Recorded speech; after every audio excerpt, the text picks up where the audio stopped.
Welcome to the Million Pound Mission Podcast. I'm your host, Adam Shively, the PhD, the previously heavy dude, and I'm on a 1 million pound mission. Now, I've personally lost over 100 pounds, and I've applied what I've learned from my own transformation journey to help my hometown clients lose over 35,000 pounds in just 5 years. Now I'm on a mission to produce over 1 million pounds of results by delivering my best weekly tips, motivation, inspirational stories, and transformation strategies so that you can gain clarity about what you need to do to reach your goals and give you the confidence to take action. And the perfect time to start taking action is right now. So let's do this. Hello, my friends, and welcome to another episode of the Million Pound Mission Podcast. It's your buddy Adam, the PhD, the previously heavy dude, and this is episode number 180, Being in Love with You, with my friend Allana Pratt.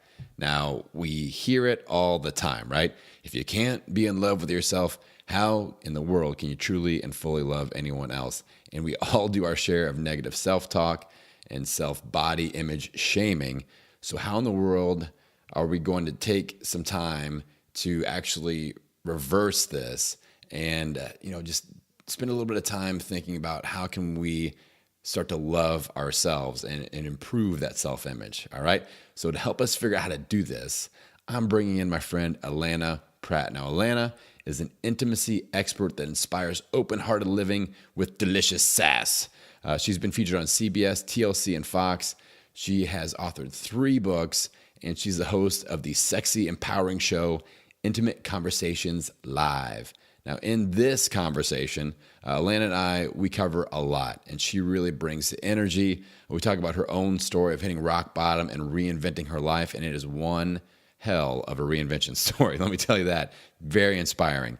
We also talk about her advice for people that are losing weight for a wedding and don't want to gain it back after the big day happens. We talk about her advice for people that are dealing with a family situation where they don't feel supported. This is a big one. People ask me about this all the time. What if my spouse isn't supporting me or they're sabotaging me when I'm trying to get healthy? We cover this topic, all right? So make sure you tune in tight on that part. We also talk about her advice for people that are struggling with body image issues and self-body shaming. Now, this episode is powerful, and Allana really brings the energy. I think you're going to get a real strong connection with her message. Now, she does use some adult language, so if that's not your jam, just beware on that.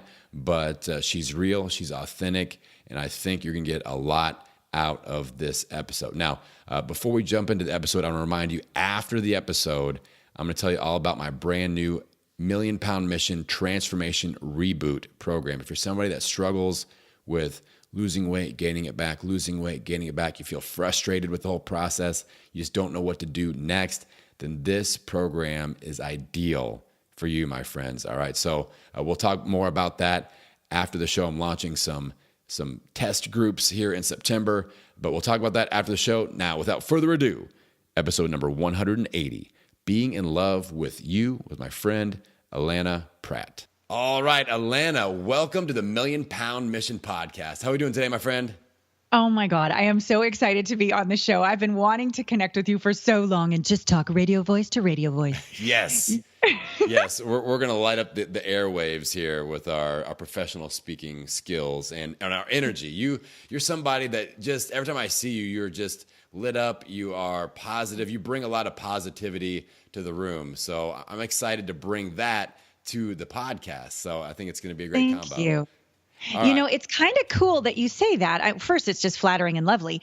But 2, there is, when we are at peace in our bodies, when we allow our bodies to be this vessel for life force energy in us, as us and through us, we do light up a room. We are radiant. We are magnetic. And I want to be able to pass that on to the listeners as well. Well, let's dive in. Let's start the electricity conduction right away. Now, my audience appreciates a good rock bottom story and that reinvention story, because that's what my story is all about. And I'm very open and honest with my audience. And I talk about the highs and lows of podcasting. I talk about what I'm going through.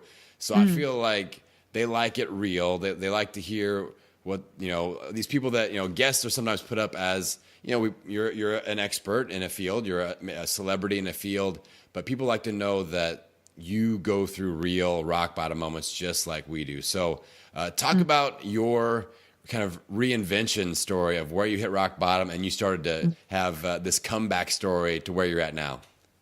Well, I'm an intimacy expert, right? Intimacy, into me, I see. So one of my brand components is my vulnerability, my transparency. I'll own where I'm badass and a potent, mofo, where I can really rock it. And I also let them know where I'm in the fetal position with a shot of tequila and a bag of chips and crawling into the bathtub and crying my face off. So I let them know the whole story. And it's funny, a lot of my readers are very uncomfortable by the level of vulnerability I share, but it's a good uncomfortability. It's like, oh my God, I'm not alone. She hits rock bottom too. So I think the best way to encapsulate my most rock bottom moment, it was sort of a culmination of a 12-year custody battle that I lost. And so my mom was dying. I wanted to replace her with a relationship and a kid. So I didn't really make the best choice in a partner. Basically, do you have a pulse? Checkbook, some sperm, let's do this, right? And because my heart was closed, I was devastated. I didn't want to feel the pain of losing my mom. So I got married like maybe 6 weeks before she died. She died. I got pregnant. Within, the year, I knew I'd made a mistake in terms of my partner. No regrets because of our son. But when I told him this is no longer going to work, he was so humiliated that I rejected him publicly, that he didn't know how to process his own emotions and projected all of that rage and revenge onto me to take our son away from me forever. That was the only way he could have joy of getting back at me. And it was 12 years. I lost, I had found, I'd renovated with my mom's inheritance, this beautiful home, $1 million home. I lost it. I had built up about $250,000 in savings, investing over the years, lost it. I went into another $250,000 of debt in legal fees. And I really, really, really hit rock bottom, especially, Adam, because they made me wrong for my purpose. They said, oh, you're not a PhD. You're some coach. You must be a narcissist, to have people actually believe in you. And at the time, I didn't know how to receive judgment and kind of go, hoo-yah, and just let it pass beyond me. I defended, I justified, which made me look even worse. And then they started to make me wrong for being an intimacy expert. Oh, she's probably a whore. She probably sleeps with all her clients. Right. Are you fucking kidding me? And so my reaction, as opposed to a grounded response, of course, made me look guilty again. And then the reason why I had let the whole custody battle start is my son said he wanted to kill himself. Mommy and daddy fight so much. I just want to kill myself. How does like a 5-year-old, 7-year-old even understand that concept? Wow. And so I had tried nonviolent communication, every workshop, every therapist on the planet to get along with this guy. But this guy didn't want to get along with me. He wanted to win. So what I proposed was this 6-month change in custody where our son could live primarily with his dad so that he could win, look good, so that our son wouldn't want to kill himself. But they spun that as well, that I'm an abandoning mom. I just want to hang out with my boyfriend and I'm a loser. So everything went against me and my custody went down to 30%. It was awful. It was humiliating. And then the last straw, Adam, was, so this was over time. Okay. So by the time my son was 14, having gone into 5150, that's where the state takes your child into this 5-door deep prison, where for wanting to commit suicide, where other kids have killed their siblings. This is where my child was. And he'd gone there 3 times. Wow. So it was an awful decade-long experience, all the while showing up on podcasts and showing up for my clients and getting out of debt and going from that mansion down to a little matchbox to live in. Very humbled, going to thrift stores to buy clothes. Some weekends there wasn't enough money for gas in the truck, so we'd walk to the park. We're not going to the store for food. We're going to see what we can create out of the closet cupboard for food. It was rough. But the last straw was when he turned 14, so about a year ago, and he said, Dad is right. And by this point, he's 6'2", okay? He's in my face, misusing his masculine power as he learned from his father. Dad's right. You're crazy. And I'm out of here, and I'm going to live with him. Oh, at least I had one straw that I was hanging on to, that at least after all of this, my son and I were close. Even with 30% custody, we were still close. He still saw me. He knew the truth. But then he turned against me. Oh my God. So I packed up all my stuff. I put it in a pod.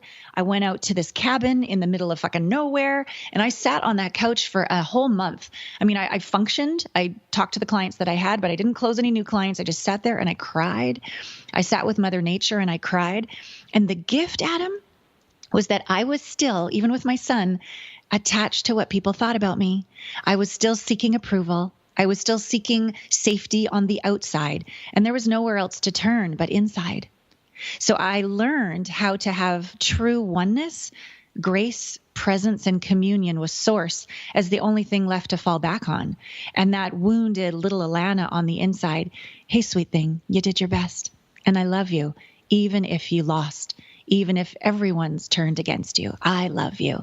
And this moment of like humbled confidence started to awaken within me, where, I mean, I hope you like me, Adam, but like really at the end of the day, if you don't, I don't give a fucking flying shit, because I lost it all. And this unattachment, detachment, it surprised me. It made space for people just to love me for who I am, and those that didn't, that's fine. It gave me confidence to tell the truth as I'm welcoming a client to work with me. I don't shine them on saying I can provide things that are unreasonable. I tell them the truth. And there's a trust and a respect and a transparency that has really opened up my whole life to everything that I lost. More money, more love, more friends, more clients. And now, all this time later, it's about a year, my son called me, Mom, I was so ashamed I didn't know how to call you again. Dad actually asked me to call you. What? Dad? And right, I'm like, what are the chances of that? I'm sorry for the pain I caused you. Can we have lunch? And so we went for haircuts last Friday. We go for facials. But he said, Mom, I want to live with Dad. He has a better speaker system. It's all about my friends right now and parties and baseball. And you don't get baseball. Dad gets baseball. So can I just live with Dad? I love you, but I just want to live with Dad now. Okay. So I live now in San Diego in a beautiful little house in the middle of the, avocado orchards. And there's like a 12-foot cactus right outside my window, blossoming with hummingbirds. Wow. I'm living in paradise. I'm doing great in my business. It just, motherhood doesn't look like what I thought it would, but I'm in love. I have a great boyfriend, and I had to surrender to divine will rather than my will. That's wow. Wow. I mean, what a story. I think that, I think when people go through that rock bottom moment, it's a cleansing process. Whether we like it or not, and then we choose how we're going to come out of that. And you have chosen to take a specific path, and you're on fire. And I think it's so interesting that you let a lot of that go, and you've been cleansed of all that negativity, and then positive things start to come back, and now the relationship starts to rebuild, and your ex-husband is facilitating the relationship with your son. So I find that to be just so interesting how that happens. Isn't it bonkers? I had to really, one of the greatest processes I take my clients through, it's called Equilibration. And another thing to know about me is I feel it's irresponsible to coach if we're not being coached, because I can see another's blind spots, but I can't see my own. So I always have had a coach. I probably spent over 150 grand in my own personal growth evolution during this whole fucking phase so that I wouldn't be bitter against men, because I came very close, right? I could have gone to the dark side, and a couple nights I did go to the dark side. Where's that voodoo doll? Right? Like I gotta stab that thing. But my coach teaches me about equilibration. That in every moment there are equal advantages and disadvantages. But emotionally, it's very hard to see that when we're so in pain or so hurt or so afraid, to see that there's an equal opportunity for growth and evolution in that moment. We have to feel through our emotions till we get to the other side.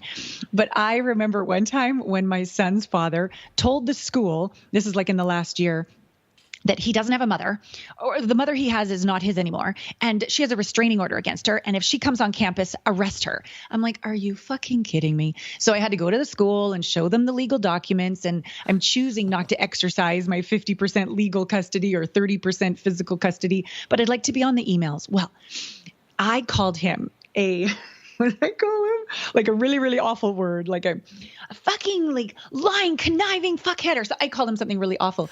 So my coach said, so Allana, where are you that? I would never do that. And he goes, and you will continue to attract these kind of men until you recognize that your ex-husband, is a projected aspect of you. Wow. Oh, talk about like dagger to the heart. And so what I did all this inner work. Sometimes I talk to myself really unkindly. I had to own that. Sometimes I might have like a smidge, but it's a superior kind of attitude over someone. Like, I can't believe they cut me off in traffic, or I can't believe such and such did this.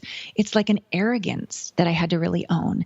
But the last one that really set me free was, according to my ex's point of view, when I divorced him, I lied. I was a conniving, lying fuckhead.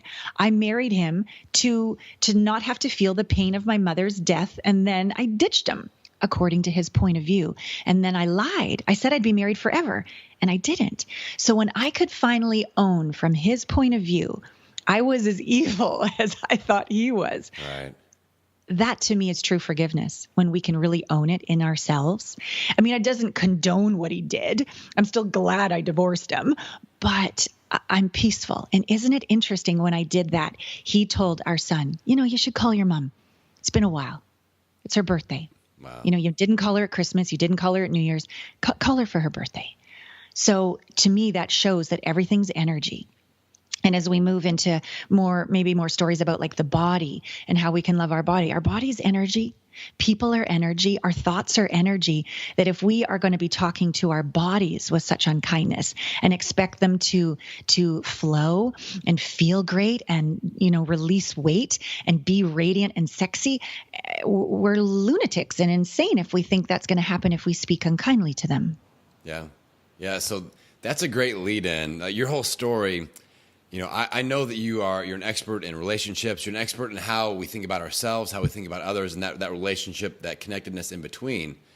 So I told you before we started recording that I was going to approach this a little differently, because I have certain situations that continue to pop up with clients, and I have my opinions and my strategies, but I love picking the brain of experts like you to really dive into these, and maybe something new pops open. So Sure. I wanted to dive into a few different situations. If you're still open to it. Please, yes. All right. So the first thing is, there's a situation that pops up where I will help. Just so far, it's only helping with female clients. I have male clients as well, but I just haven't had a male client go through this. So we'll use the female perspective. So the female will lose a significant amount of weight. I've had this happen. People lose half their body weight, 100 plus pounds, like huge transformation. They are single individuals. They find love at the end of that. They are married, and then they gain all their weight back. Interesting. And I feel like there's a dynamic there with, a little bit, I talk about the why, the motivation, and how it has to eventually become internal, and you are doing this for yourself and you're loving yourself.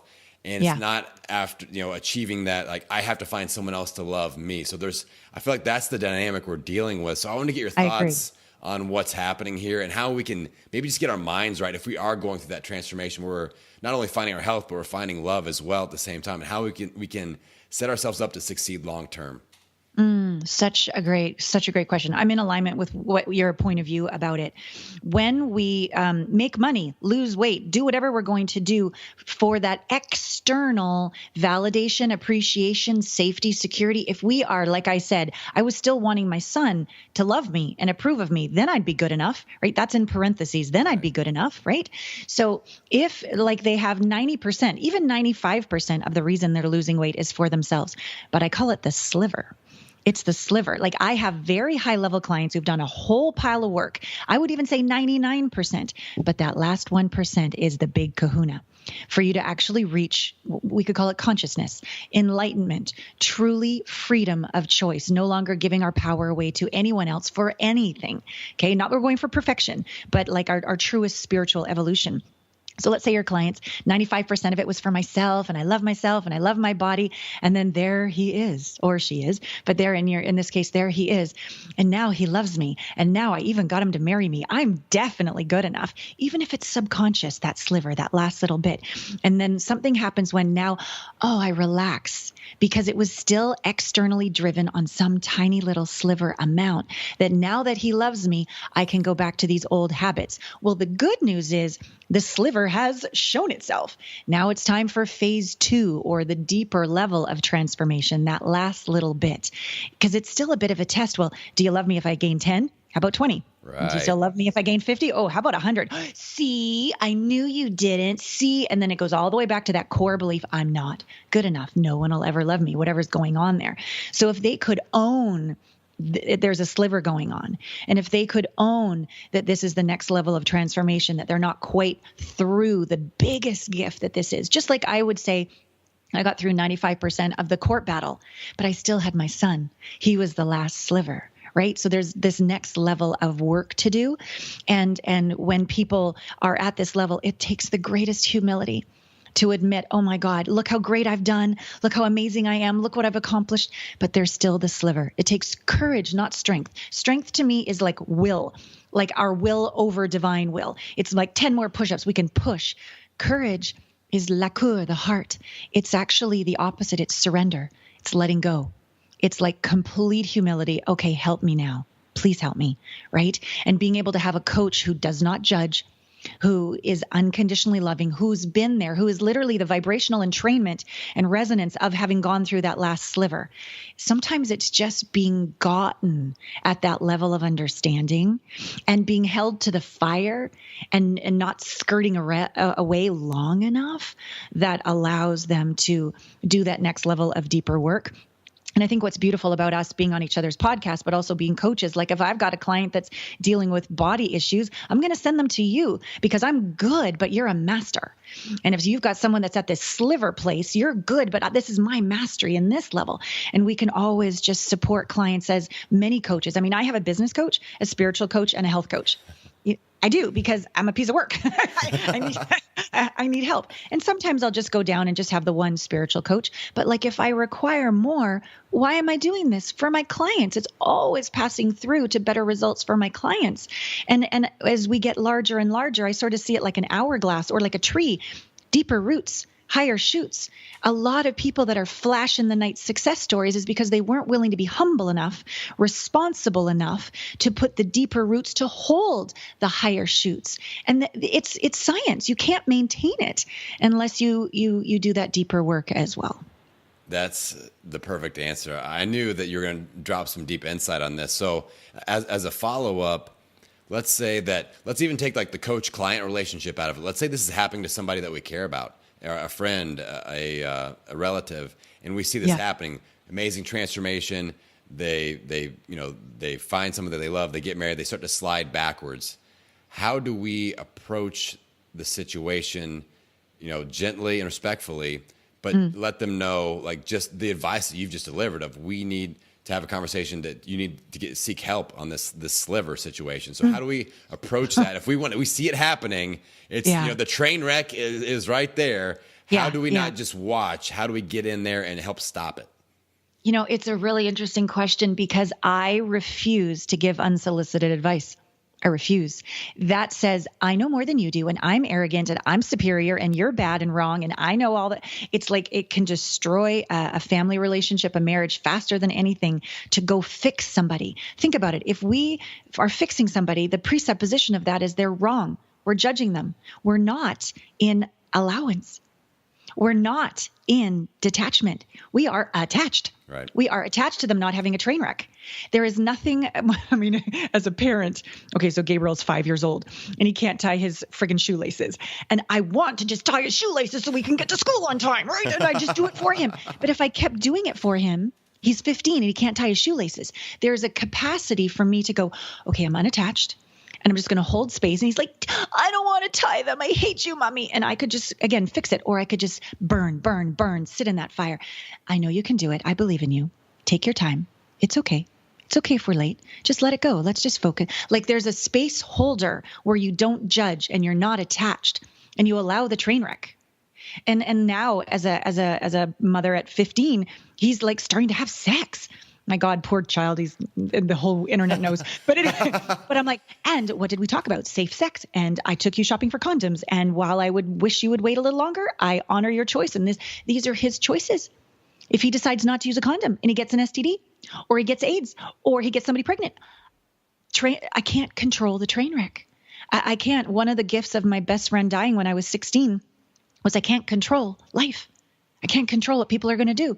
I don't drink and drive, but he did, and he was dead, and that was the end of it, right? So one of the first things I'd say, if you have a friend or a loved one or a family member or a spouse, notice your level of attachment. Can you be that space to let them have their train wreck if they're going to?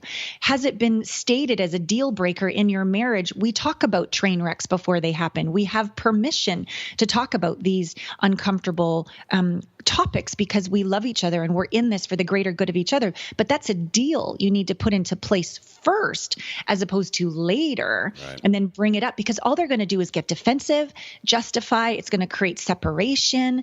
So I guess what I would suggest is create those deals in the important relationships in your life.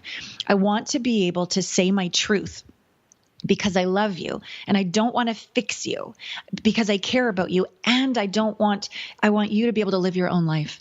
And I don't want you to create this separation with me if I start saying something and you take it personally. So you just ask for permission. And so once the permission's been made, and each of you, and I call it a sandwich. I teach this in a lot of my different courses. You can't just go for the jugular with the truth right out of the gate, or it just stings. Right. I learned it in Toastmasters. You put things in a sandwich, okay? You say something that you're grateful for, something to create connection and affinity. And then you ask permission. May I be straight with you? Can I tell you what my truth is? Or this is the story I'm telling myself right now about you. And I would like to be able to communicate. Is that okay with you? You got to ask permission. Even in a coaching agreement where they've paid me money to coach them, I still ask permission, because it's all in the delivery of whether it goes in or not. It doesn't matter if only 1% goes in. We didn't make the impact. We want it all to go in, and we can be kind to help people open their heart and receive. And then you'd say, and then you wouldn't go you. You'd say, I'm scared. I'm scared. I'm afraid. I'm nervous. I'm anxious that you are going to die or have a train wreck. And I don't want to see that. And I would like to be your support in that. Can we call Adam? Can we call Allana? Can we see what else is possible? Can I be your partner in this? Can I be your ally? And then if they can't receive it, when you've, made the deal, you've asked permission, you've had this conversation, and there's still a no, your spiritual growth is to let go of attachment. Why are we so superior that we know all this stuff? Maybe the greatest growth they're going to have is hitting rock bottom. Maybe the greatest growth that my son went through was going into that 5150 3 times. Do you really want to kill yourself? No, you just want people to listen to you. I got it. And with me stepping aside and him living with his dad full time, he has his voice. Oh, got it. Okay, that's what he's always wanted. And now he's creating peace by pushing away his mom and living with his dad. Okay, I got the short end of the stick on that one. But ultimately, I've always wanted him to have peace. Yeah. And he created it. So sometimes you have to be unconditionally loving. Can you love that person in their train wreck mode as much as you love them in their aren't they so perfect and magnificent mode? Right. And we can't do that for another if we haven't already done the work ourselves. So it always comes back to ourselves. Where are we judging a part of ourselves? Where are we unwilling to look at where we're going into a train wreck? Really walk your talk. Yeah. Yeah. Lately I've been having conversations with my coaching clients where if I feel like the situation's coming on where they're very dependent on me to kind of fuel their fire, I start having a conversation along the lines of, listen, you can plug into me and my energy and I will get you jump started. But, at some point you have to want this way more than I want it for you. And that's how you're going to truly win the long game. So I feel, it's coaching somebody else. Like we do want it for them. And I was talking with our mutual friend, JJ Flazanes, about this the other day. I was like, I take it hard when I have a client going really well. And then for whatever reason, they regain weight, they lose momentum, they disappear. Like I take it hard because I just I'm invested. I am in it with them because I know what a big impact it's made on me, you know? So Totally. it's, I still take it hard, but I feel like your advice is totally on point. We do have to let go. We do have to let them experience what's going to need to be experienced so that they can eventually, just like you or I, we've had that cleansing moment of hitting rock bottom. And that's when, in that moment of decision, we made a good decision to start building momentum. And it's all because of us. Can I give you a little piece of coaching? Yes, that's what I was asking for in a roundabout way. Okay. Only because I've been at this for 18 years coaching. I was in the beginning very attached to results as well. But I found I was doing it. I was giving them a fish. I wasn't teaching them to fish. And I was very proud of the results that I created because I did it all for them. And when I started to pull back, I realized still how invested I was in looking good, or even getting their approval or approving of myself that I gave them the results. And when I started to be more detached, and it gave them more space. I know this is an audio interview, but you can imagine if my hands are up, 2 hands up, straight up, one pushes forward, the other one has to retreat. It's energy. It's like a magnet, right? It'll push it away. So if I'm attached to them having results, they pull away and they don't stand up on their own. But if I pull back and I'm centered and I'm committed but unattached, that gives them space to stand up tall as well and take responsibility for their own wins. And it's terrifying because you're not in control and you're not attached, but you're also not exhausted by giving all your energy away. And that's why I really believe our coaching is our spiritual practice. Right? So if you want to do a one-off session, you can sit in the fire with me, big, awesome man, Adam, and burn away the attachment. So you could be that space of allowance. Still commitment, but oh my God, it'll take your client's results, I believe, to the next level, because all of that energy that was slightly forward attached to a result is now spaciousness for them to claim. That energy can come in them, as them, and through them. And we're not in the way of that anymore. I love that. Yeah, I love just, like you said, getting out of the way of our client's success. That's a breakthrough thought right there. All right. So, yes. So I've got another situation that deals with relationships, deals with somebody that this happens super often, like very, very often. There's a family situation. One person is getting healthy. They're like jazzed about it. They're making a decision for themselves. Their spouse, their partner, not supportive, and not just ignoring them, but like trying to disrupt. Sabotage. Yes. And they will sit down at the dinner table. They will eat something different than everyone else, and then their family makes them feel bad about it, and they're kind of hateful about it. So I get these questions. I mean, almost daily. They're like, "How do I deal with this other person? I want to get healthy, but I'm not getting the support. How do I bridge this gap?" So what's your advice there? Well, I would ask them, like, where are you looking for support? You're still like the whole story I told you with rock bottom. We're relying on people's agreement to move forward. It's one level to look for people's approval or appreciation, but that a whole other level is looking for their agreement. Their opinion needs to align in order for me to move forward. No, it doesn't. You're attached.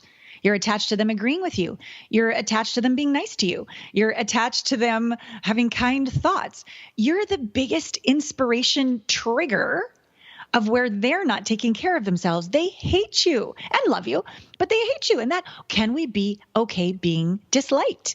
Most of us can't. Right. But oh my God, talk about being on the stand for 12 years, having every lawyer cross-examine me and hate me and say all these things to me. It was really good practice. Of like, oh, you're another one that doesn't like me. Got it. Okay, you're another one that's going to try to make me say horrible things, and so I can screw myself up right now. Oh, no, not going to happen. I remember the day, Adam, in court where I was coward. My body was like forward. I was shaking, and they were asking me all these like lie questions. And then I went, wait a minute. I'm at choice. And I changed my posture, and I took a breath. And I said to the stenographer, okay, here's the truth. I go, Judge, are you ready? All right. This is how it went down. And I went, da, da, da, da, da, da. And I go, and you're trying to make it sound like this, but that's not how it happened. And then when I was finished my question, I go, and what's your next question? Bring it. I owned it. Yes. Now, that took years of being cross-examined and failing and being afraid and going through lawyer after lawyer and bill after bill. But that's the moment you're at choice at that dinner table to eat your own meal and give a shit what they think about you. You're at choice whether you need their agreement or you can just be an allowance that you're triggering them. This is like deep spiritual work when people are on the path of health, of consciousness, of healthy relationships. And I'm sorry, I wish I could say everybody comes with you and everything works out happily ever after like a Disney movie. No, it doesn't. Sometimes that relationship is a springboard to soar out of it into another one. Not all the time, but to have the conclusion that we're going to drag everybody with us is a lie and a misunderstanding. Some people are in our life for a season, that's it, and some for a lifetime.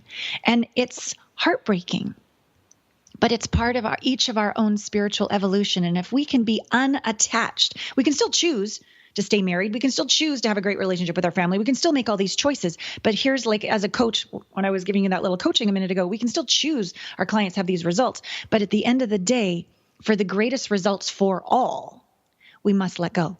We must be unattached. So to sit at that dinner table and receive the judgment, but don't take it on or take it in. I love the hoi-ya, like I'm a keto master, like hoi-ya. I just let that energy pass on by me. I can receive it, but I don't have to take it personally. I don't have to defend against it, and I don't need to take it in. And know at the end of the day, the reason we piss people off or trigger them is because they're unwilling to look at something in themselves. Remember how long it took for us to not be willing to look at something within ourselves? Have some compassion. They're just where they are on their journey, just like we are. And that lack of resistance sometimes is enough to change everything. Yeah. Us letting go of resistance, not them. They don't even need to change. Us. It's always all about us. That sucks. Yeah. But it's great because we can change us and we're in charge of us. Right. Yeah. Control. I talk about it all the time, controlling what we can actually control. And the one thing we can never control is another human being. That never works. Never. 100% of the time, never works. And totally. Like you said, a lot of times it's just their own insecurities coming out and they aren't ready. They haven't developed that why, that goal that has motivated them to be like, okay, I'm ready to make this change.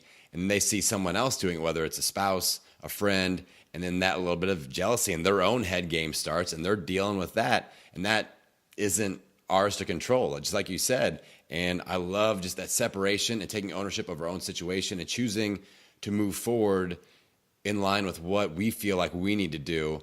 Because we should never feel guilty about getting healthy. That's what I tell people all the time. People will be like, oh, what if I have friends over and they are eating unhealthy and I'm eating healthy in front of them? I'm like, it's their problem. Like, they're the asshole if they're the ones being assholes about it, not you. You know, that's the deal. Yeah, it's like even wearing fashion. Like, who cares what fashion you wear? Who cares what fashion they wear? Let's just be an allowance of everybody's fashion. Let's just be an allowance of everybody's eating habits. It's interesting because when we become healthy, whether that's in body or relationship or thoughts, it's kind of all the same thing. Notice how many excuses we instantly make. Oh, but what about them? No, it's not about them. It's about us. So let them be, just let them be, and stop punishing yourself with guilt. Yeah. And come into the light out of your shame and just be okay with it all. If you're okay with it all, it's amazing how quickly everybody else becomes okay with it all. I love that thought of stopping punishing ourselves by being guilty and by shaming ourselves and feeling like we have to drag someone else along. I think that's a key takeaway. That's yeah. We all need to do that. It happens all the time. Every single one of us has gone through this. So. Totally. Like, I'm just who I am, annoyingly so. My son is like, oh, my mother, she's like this life coach. She's always texting me these like quotes and shit. Oh, God. I put this board in his room, great men with wise words. And we would always, every interaction, whether it's a waiter or whether it's like, going to meet Steve Olsher at the New Media Summit, like whatever guy we meet. Okay, what's your great words, your wise words? And we would take a picture and we put it on the board. He's like, oh, God, my life is just full of all this positiveness. But, now he's older and he stands on that pitching mound and he can get centered. And he said to me the other day, and it just made me cry. He goes, Mom, the reason why I can just shut everybody else out and just throw those strikes is because of what you taught me. Wow. I'm like, oh, awesome. Thanks. I know. Yay. Awesome. Yeah. So, and I don't do it for that. I do it for the hope of that, for the possibility of that. But then again, I've just got to let go if he chooses the dark side and Darth Vader. And all Yes. that. Yeah. Yes. All right. So I've got one more situation to toss your direction.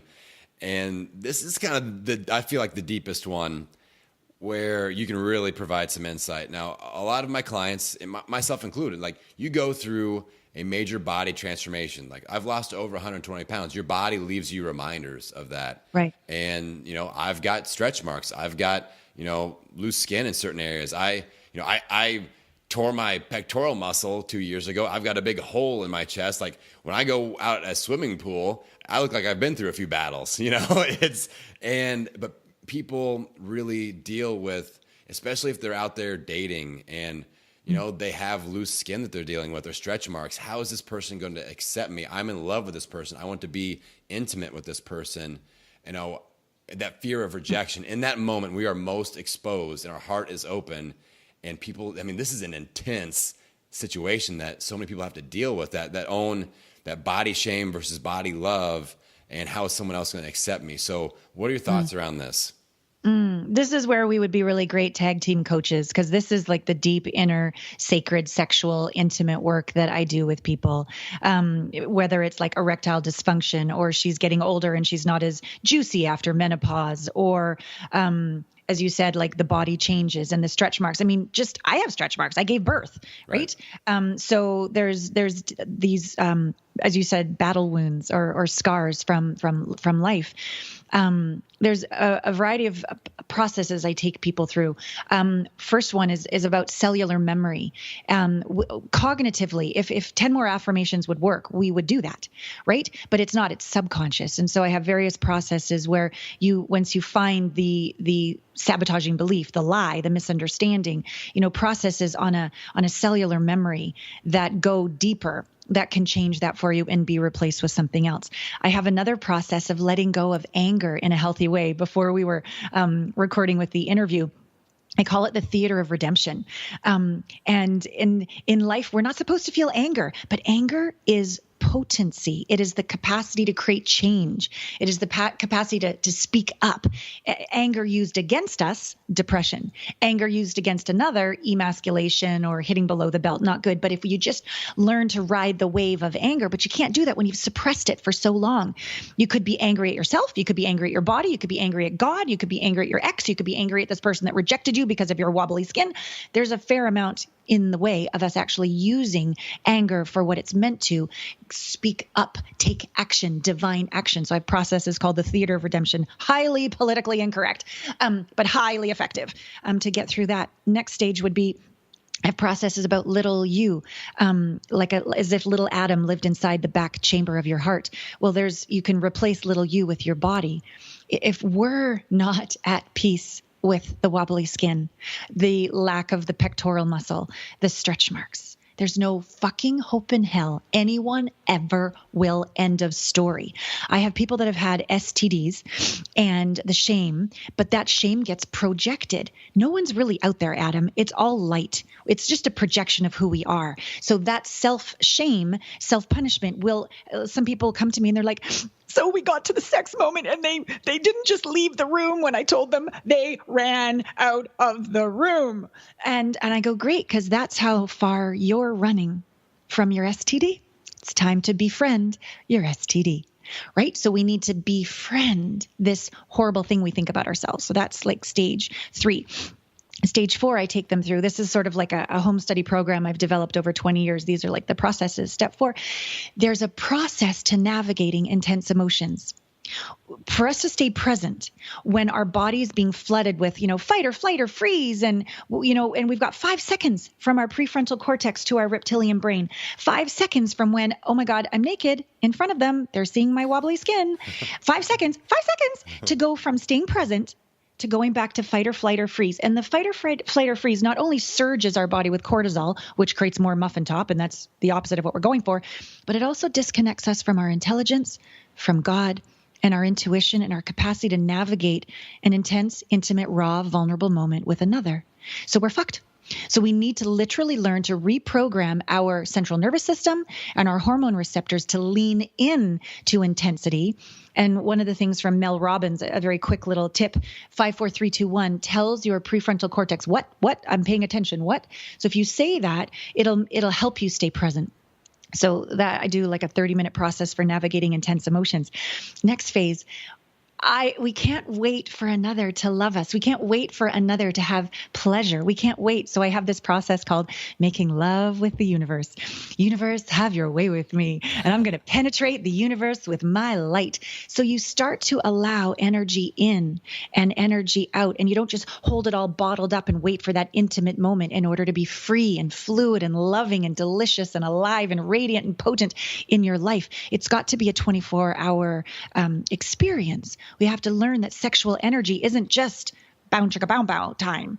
Sexual energy is creative energy. It's creating a podcast. It's listening to a loved one. It's being tender. It's being bold. All of this is this flowing, creative life force energy. We can't just wait till we take our clothes off to have this moment. And it creates confidence and a presence for us. And then I have these other processes like week 6 and week 7 specifically for relationship, because if we can't literally feel and vibrate and resonate in that state, not of wanting and hoping, but already done, it's almost like a relief. They're here, home. I'd say that is the end result that I get with my clients. I take you home. So if we can't have that in ourself, but we're somehow seeking it, grasping, looking for it with a partner, they'll accept my wobbles and my wobbly skin and then I'll be home. No, it's never going to happen. We're giving our power away, which actually pushes that away.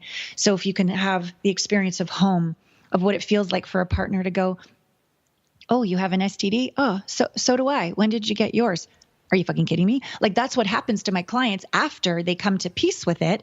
Not that one STD needs to match another or one weight loss needs to match another, but the idea is acceptance and allowance. You will meet the energetic equal vibration of that allowance in another. Or, oh, my ex-wife did, or my ex-husband did. Hey, it's no big deal, right?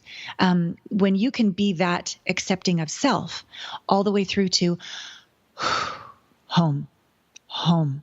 You will have that with your partner. So your partner need not change, but this is the process you need to go through to have that level of intimacy and freedom. And yeah, you're still going to go to the pool, and little kids who are 10 are probably going to go, what's wrong with your pec? Right. Yeah. But my son would go up to little like people at Disneyland, and they had all these tubes in their nose and they were in a wheelchair and they were like paraplegic. My son would go right up to them and he'd go, what's wrong? And I'd be so embarrassed, but he cared.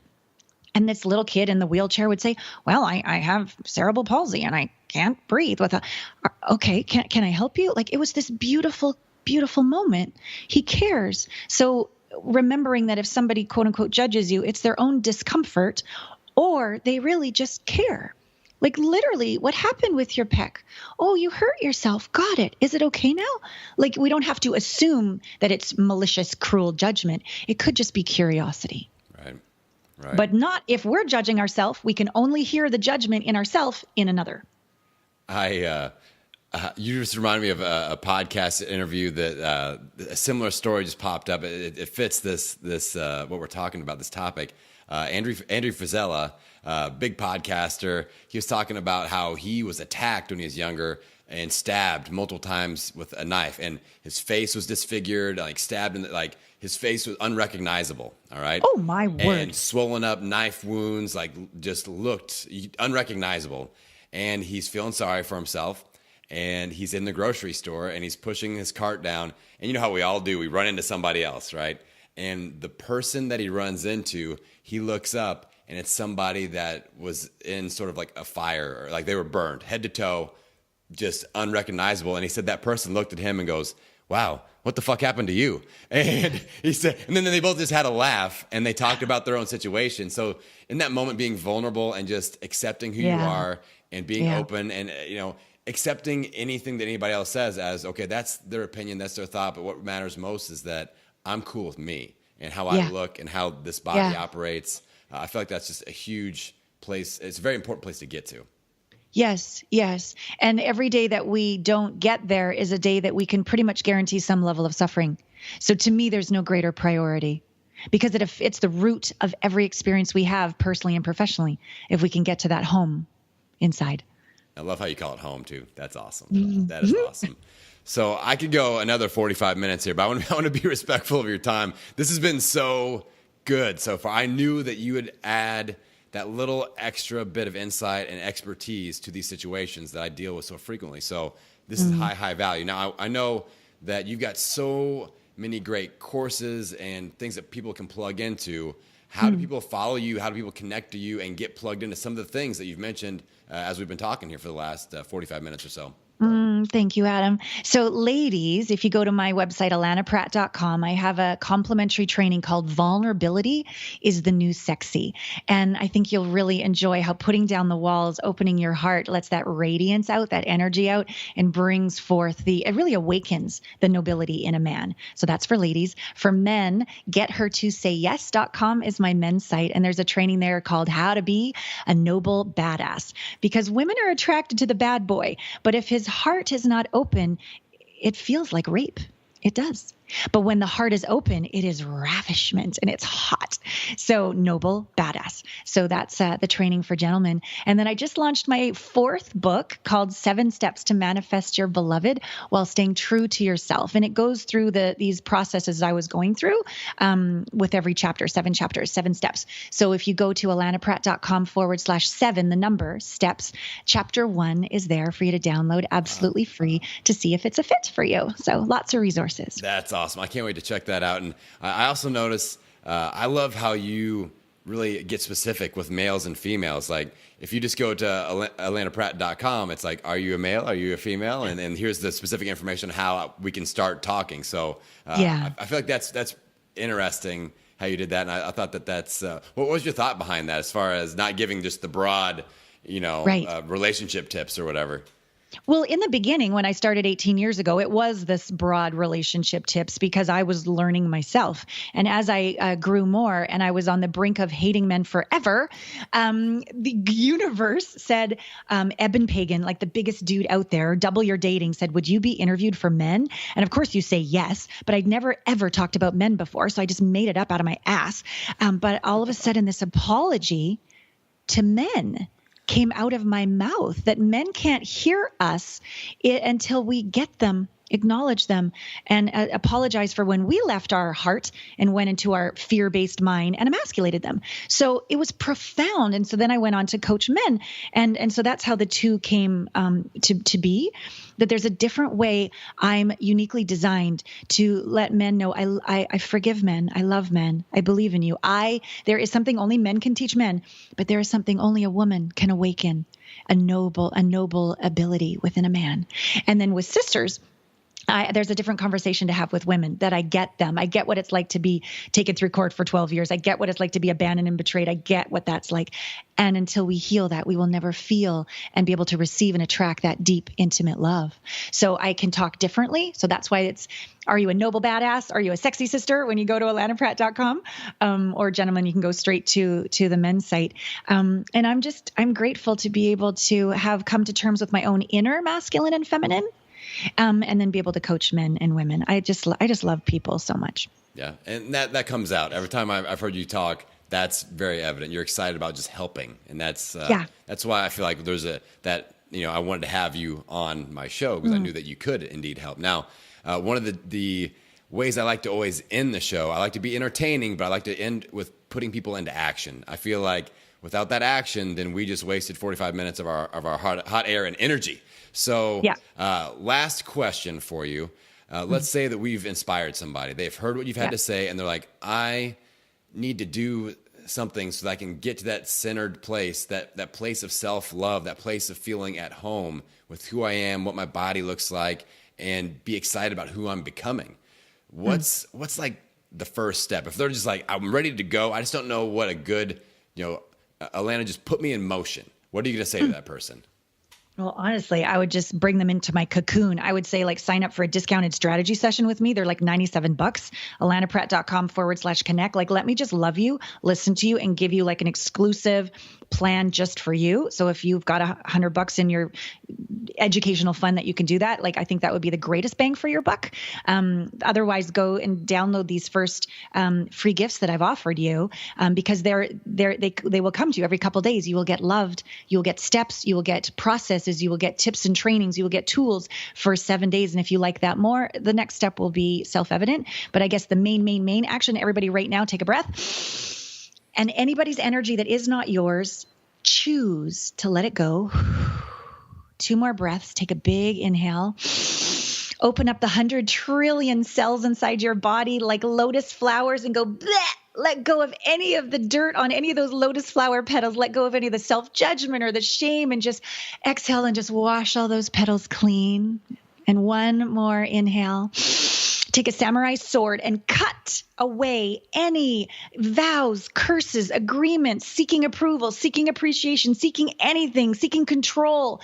Cut them all and let yourself be a sovereign being, and let a beautiful energetic rain shower come around you into this beautiful bubble. 100% shielded I am in love and light, and really take responsibility for the most precious resource you have, which is your energy, which is your vibration, and love that, own that, and be honoring and self-loving of that. Yeah. So breathe. I would say breathe. Amazing. I just love your energy. You are an awesome individual. I appreciate you so much for carving out some time to spend with my audience. And, I really value it, and I see it as an investment. You have invested in us, and I can't wait to keep you posted on the Million Pound Mission, how we're doing, and we're going to celebrate each accomplishment. I'm going to get a hold of people. All right, we're at 100,000 pounds. You contributed energy to that. I appreciate you so much. So you'll be hearing from me plenty otherwise, but it's... Oh, no, but I'm having you on my podcast, yes. Intimate Conversations, too, so I can feature you everywhere and support that movement. I love what you're up to. Yeah. So I got your back. Yeah, and that's another thing. If you guys just enjoy Allana's energy, her podcast is off the hook. It's amazing. Intimate Conversations. Subscribe and just binge listen. That's another action step we can take. So that's true. So speaking of action steps, as always, I like to challenge you guys as we wrap up a show and challenge you to take action the next 24 hours. What is that action step that you need to do? Even if it's something just super simple, like going to Allana's website, or just getting centered and just taking that deep breath like she talked about. Maybe it's something harder. Maybe you need to have a conversation with somebody that you've been putting off for a while and just open up. So that's where we need to be. I want you in action mode, because in action mode, that's how we get out there. That's how we take ownership. That's how we own it every meal, every workout, every day. And I will see you guys on the next episode. Hey, good looking. Hold on 1 second. As promised, Allana delivered, right? Wasn't that awesome? Great energy. What an empowering woman, and what a great story. So hopefully you enjoyed that episode. At the beginning, I told you that I was going to tell you a little bit more about my Transformation Reboot program. Now, this is different than my boot camp. The boot camp is more of a sprint forward. We dive in, we overhaul things for 8 weeks. This is more of a marathon. We want to kind of absorb that negative impact and reverse your momentum, go in the right direction, and work on chipping away with the fundamentals. There are 2 phases to this program. The first one is kind of an incubation phase, or a mini mastermind, as I'm calling it, where we take your small launch group and focus on you for about a week. And we focus on just getting the habits in place, getting the fundamentals in place. And then we launch you into phase 2, where we join the larger group. Obviously, we're just launching a few test groups. So the first couple might not have as large of a large group, but eventually it's going to be built up into the community. And with that, there's long-term accountability and support. And we, again, focus on the fundamentals. Now, this is something that you can bring any nutrition program into, any fitness program. If you need a place to start, I will provide that for you. But this is a home for all goal types, body types, fitness backgrounds. We just want to help reverse that negative momentum, turn it into positive momentum, and consistently move forward. So if that sounds like something that you would be interested in, check out my website, millionpoundmission.com. Get the information on the Transformation Reboot, join one of the launch groups, and let's start building momentum.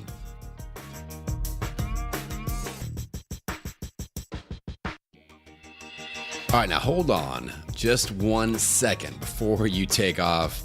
Have we gotten connected yet? Have we gotten social yet? I am loving, over the last few months, you guys have been reaching out to me. We've been connecting, and people have been sending me messages like, wow, you replied to my email, or you replied to my Instagram message, or wow, I got to ask you questions when you went live in your Facebook group or on Instagram.